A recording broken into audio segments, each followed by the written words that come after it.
Okay, got the Austin Racing titanium exhaust for, what's it for? Well, it's not for an Aprilia, is it? Superduke R.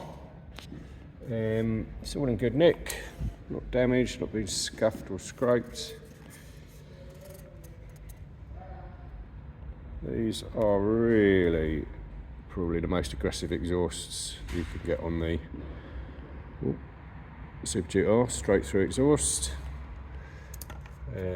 There's the link pipe, very tiny little marks from general usage on there. Obviously that bit slips into the other bit of the exhaust.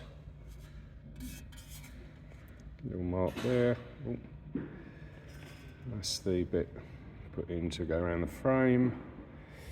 So you use the original clamp on it.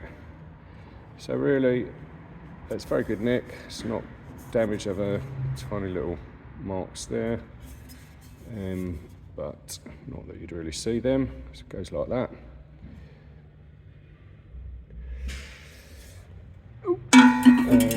Show you the bike it came off.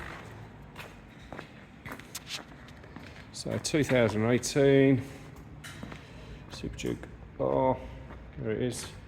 That's for sale as well if you want to buy that.